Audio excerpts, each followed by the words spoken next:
Hey guys, welcome to our podcast. This is Matt. And this is Kavi. Today we'll be talking about the Middle East driving-related problems, of which there are many. So, the Middle East has been home to some of the world's greatest traffic problems.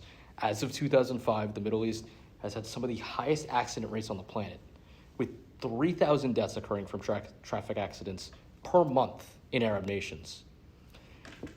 Here, the problem was primarily blamed upon reckless driving and speeding, but particularly in the Gulf states, traffic accidents occurred so frequently that they became the second leading cause of death, right behind heart disease, and they were officially declared a public health crisis. In Dubai, police say an accident occurred every 3 minutes during the month of Ramadan when people were rushing home for an evening meal. In 2005, in Dubai, 21 people died in traffic accidents per 100,000 people. This was high, even compared to countries such as the United States, which only had an incidence of 15 deaths per 100,000, and the UK with only 6 per 100,000. 62% of accidents occurred here simply because of reckless driving and speeding. The number was even higher in Saudi Arabia, as you could probably imagine when we refer back to our past episodes. 30 deaths occurred per 100,000 people. Obviously in Saudi Arabia, moving beyond Arab countries.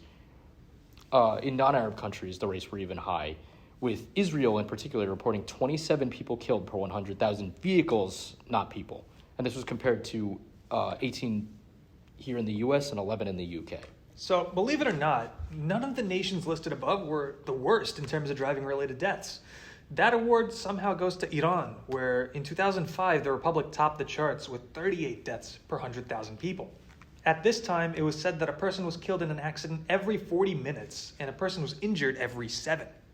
So, despite all of this madness, changes have been made, particularly over the last 7 to 8 years. Various Middle Eastern nations have been trying to reduce numbers of accidents and the deaths resulting from them. So, starting off with our favorite country, Saudi Arabia, they have instituted new laws and road safety strategies, which honestly should have been implemented decades ago. So law now requires that seatbelts be worn in the rear of cars, which, to be fair, has only been implemented around 3 years ago here. But still, when on a motorcycle, helmets are now required by law for both the driver and passengers. And despite the fact that alcohol is banned nationwide, there are still drinking and driving laws in place.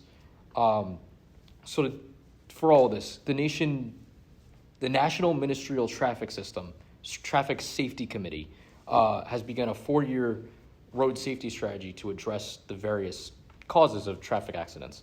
And a penalty point system has been established where if a driver has racked up 18 points, their license will not only get revoked, but they will be at risk of deportation. And if a non-Saudi violator meets the 18-point threshold 3 times within a Hijri year, their license is permanently revoked. A copy of the violations report gets submitted to the regional prince, who then decides the fate of said violator, whether or not to revoke their visa and proceed with deportation. Oman does not seem to have as high a rate of deadly accidents as other nations do, but nonetheless, accidents are blamed primarily on speeding and poor driving skills. In 2015, 696 people were killed in road accidents, which the number fell to 527 in 2019, but still, that's a lot of deaths. Law now requires both drivers and passengers to wear seatbelts. New child restraint laws have been implemented, and cell phone use at the wheel has officially been banned. About time. Really, though. So, Bahrain has made the most improvements out of all of these countries here. Their improvements include better trafficking monitoring, more rigorous law enforcement with increased police patrols, and they've even taken to reducing congestion in areas where it is prominent. Supposedly, and astonishingly, the nation only had 85 road deaths as a result of accidents in 2019. So while these next two nations have seemingly had no changes occur, or at least they weren't mentioned in our sources, we thought that we should bring them up because they tie back to the problems and high rates of death and public health crisis that we've been describing in this episode. So Jordan has a really high rate of accident deaths because of lack of laws and enforcement of the only laws that they have. And also roads are poorly maintained. But the main cause of death is particularly blamed as speeding. So 2,220 people were killed as a result of traffic accidents in 2015. And this number did drop in 2018 to 1,717 deaths, still pretty high.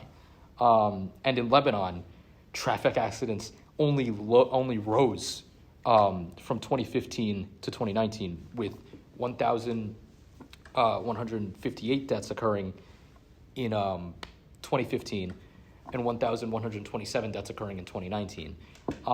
And astonishingly, as I'm sure people more knowledgeable on the subject would know already, it said that half of these accidents occur on unmarked two-way roads.